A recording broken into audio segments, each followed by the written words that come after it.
speaking on these guidelines, I think I have one here that I wrote down. It's a Gondwana guideline. It says, you can only be successful if you make others successful. Yes. And I would love some information on that, because it has got me thinking. Because I've noticed a lot of the times it's very easy to think of money first when you're doing a project or when you're offering a service and whatsoever. And recently, I don't remember where I heard it, but they mentioned that you should give before you take. Learn to give before you take.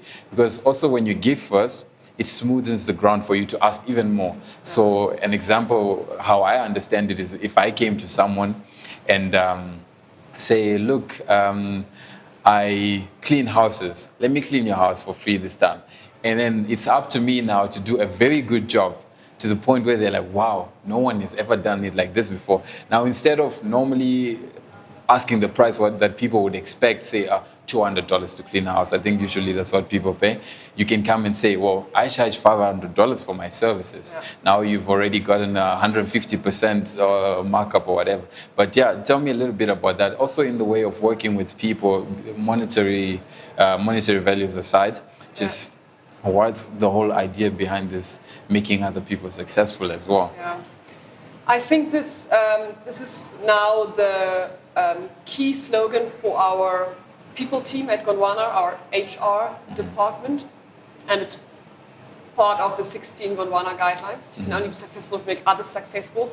And it's the history of Gondwana that actually proved that this guideline is at our foundation of success.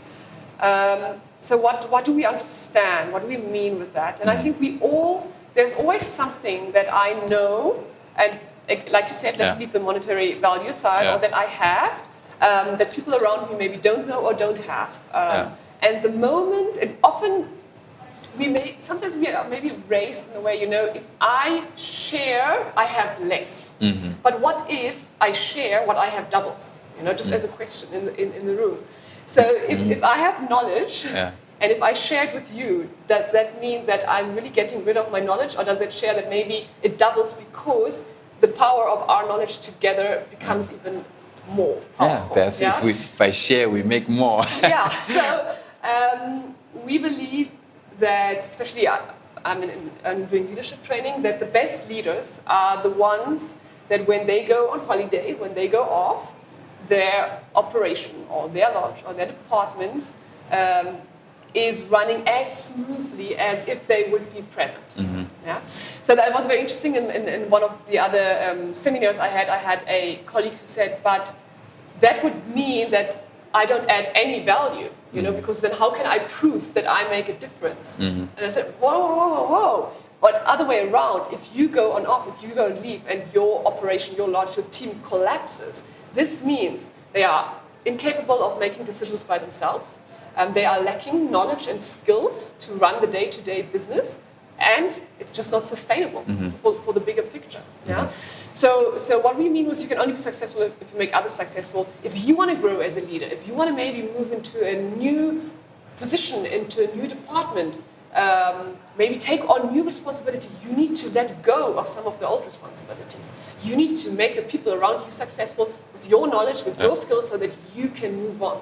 Okay. So we don't believe that you need to fight for your title and your position and hold on to it and keep your knowledge because someone else will take it from you. No, share. The more you share, the more the people who grow around you, the more you can grow. And what if the people around you one day will be better in the position that you are having currently? Okay. Didn't you do a fantastic job? Isn't that fulfilling? Yeah. I think how I understand what you're saying now as well is that if you're building, or let's say it's a business or whatever you're building, you want to make it a place where when people envision their goals, they also see themselves as part of whatever you're building, so they see their goals being fulfilled without they doing it. Is that right? Is that basically? Yes. Am I on the same page? You're on the very same. So the programs that I'm doing. Yeah. So I am a freelance for Gondwana. Okay. And like 80% of my work is doing the leadership programs for Gondwana, but I also do it for other companies. But there's one thing that all those programs have in common, is that the first topic or the first day of training or the first module of a one-year program, we're going to focus on self-awareness. Meaning, who am I? What do I want? Why do I get up in the morning? What drives me? And that's a big question. Who am I? Am I my thoughts? Am I my feelings? And if I am my thoughts and my feelings, how do I control them? But who is the I above it? So it's a very philosophical question as well. But why we do it? The aim is, I think we all have a bigger vision, a calling, a purpose in life. And once we understand it, and sometimes it takes a lifetime to understand it, some maybe one of us will never find it. But once you know it, once you know why you're here, you know, why you get up in the morning, it's so much easier for you to find an organization or a company that has maybe a similar vision or a purpose. And working for that or with that organization or company, you can align your vision and the company's vision.